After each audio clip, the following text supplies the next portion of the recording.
Alright guys, I thought real quick we could do this. We'll give my schedule prediction video for Georgia next year as now we know there will be more games played, so I'm editing this right now as we speak. There will now be more games played. St. John's in the Bahamas. And South Carolina State, which I am almost certain that would be the last. That would almost be the last game of the year. So, for fun, I have Georgia starting the year at Washington. The two teams have not played since the 2011 NCAA tournament.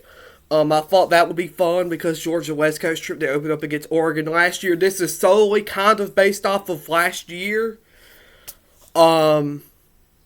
But at the same time, it's not. I also try to create a brand new schedule just like I did last year and just like I did the year before. I also tried to create a fresh schedule. But Georgia opens up at Washington and then will then play Jacksonville, the Jacksonville Dolphins. They last played in 21-22. Play UAB, a team Georgia has not played in the outside of a regular season tournament in a long time, but they played.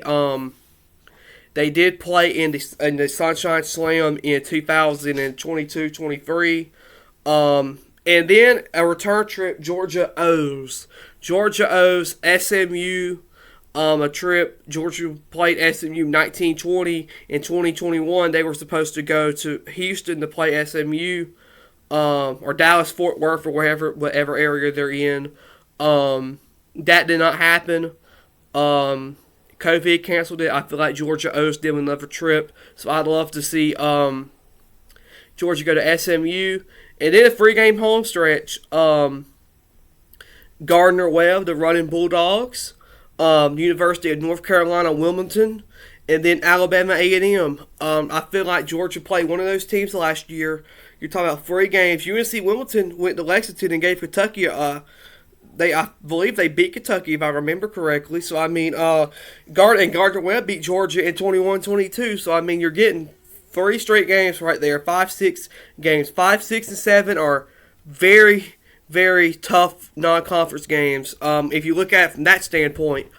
Then after that, the new announced trip, or Marquette was already announced, but I mean, the games in the Bahamas, Georgia will play Marquette and St. John's in the Bahamas December 23rd and 24th. Those games are now official.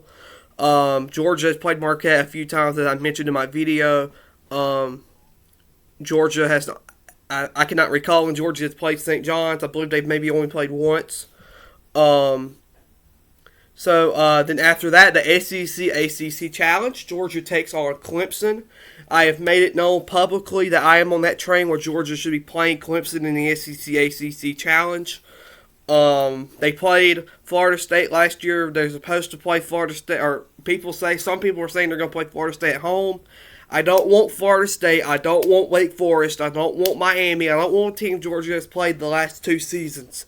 I want somebody different. They have not played Clemson since the 18-19 season. They've not played a regular game between Clemson since the 17-18 season. I feel like it's time I don't want to play Florida State again. Because we're being honest, Georgia owns Florida State in every sport. They beat them in basketball, women's basketball, men's basketball, football, softball. I'm tired of Florida State. I don't want to play Florida State anymore, at least in basketball for one season. I wouldn't play somebody else. I feel like Clemson, you're getting that old rivalry there. They're also going to play in football. They played in baseball just a few weeks ago. I feel like versus Clemson would be the good pick there to play the SEC-ACC Challenge. Not to mention it would be not much travel for both teams. After that, they'll play Coastal Carolina. I feel like there should be more people scheduling Sunbelt teams, but that's just me. Northern Kentucky, a team that's going to be predicted to jump up in a conference in a few years. NIU, North Carolina Central, they also played North Carolina Central last year. And then, of course, South Carolina State, which I believe that will be the last non-conference game of the year. So, you're looking at non-conference games. This is really good for Georgia. You're going to get a mix of mid-major. You're going to get a mix of bigger teams that you're going to have trouble beating. And then you're going to get a mix of teams you should win. So, really, really good for Georgia. And then we get the SEC play at Kentucky.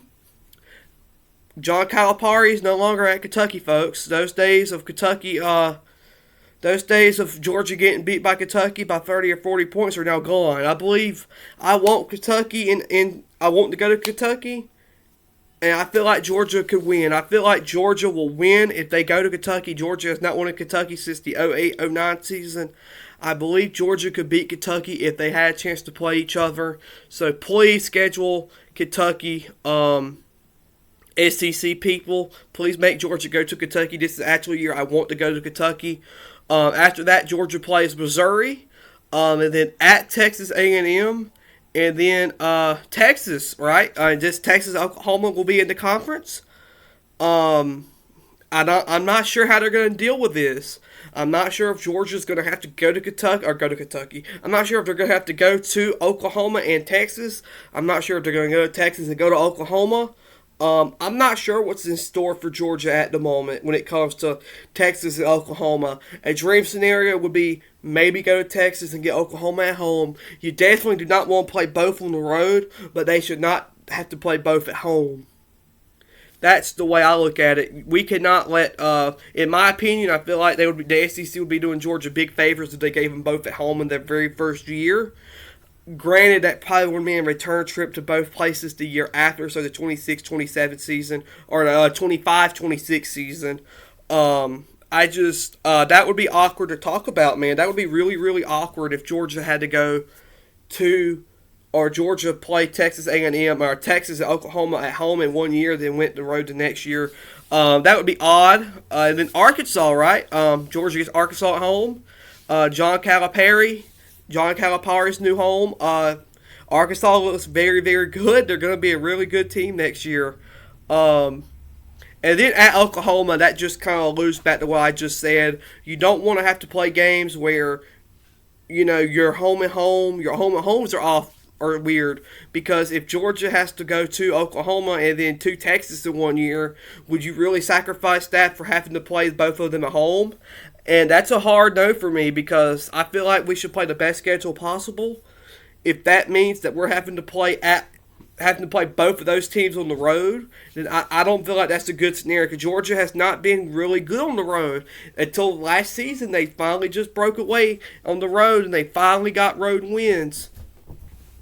Anyway, I was saying, Georgia finally just got road wins this season, so I wouldn't be wanting to take that. And then at Florida, Auburn, at South Carolina, at Tennessee. Georgia's got to beat Tennessee at one point.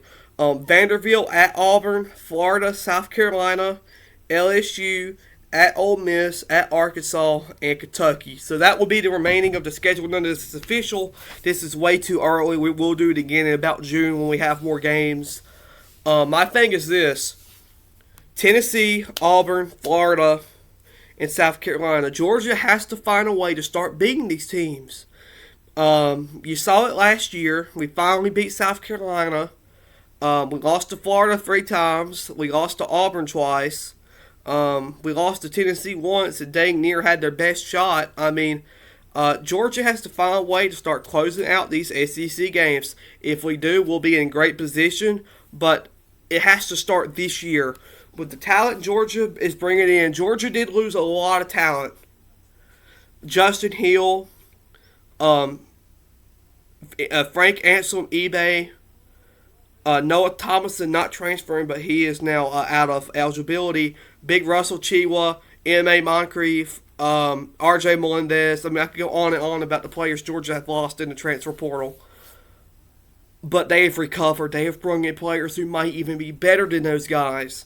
We've brought in players who there's no excuse for why the 24-25 Bulldogs should not be in the NCAA tournament. We have brought in players who will play a lot. And I'm not bashing those guys because I love those guys to death. But we've brought in players where our expectation was Georgia wasn't even predicted to make any postseason.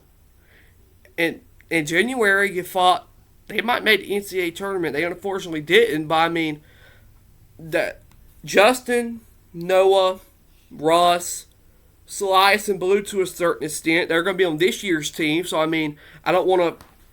With the players they're not gone. Jabri Abdul-Rahim, all the guys that were on last year's team, they have set the foundation for this year's team, and you have to make the tournament. And certainly my schedule doesn't do Georgia any favors, but if you want to be the best, you have to beat the best. Georgia is getting to that point now where they have to be the best. So that's the early 23 or 24 or 23.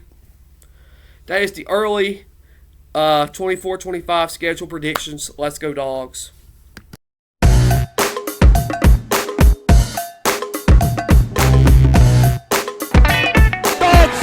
Improbable, the unthinkable, the unbelievable. They beat Arkansas and go wire to wire to win the SEC tournament.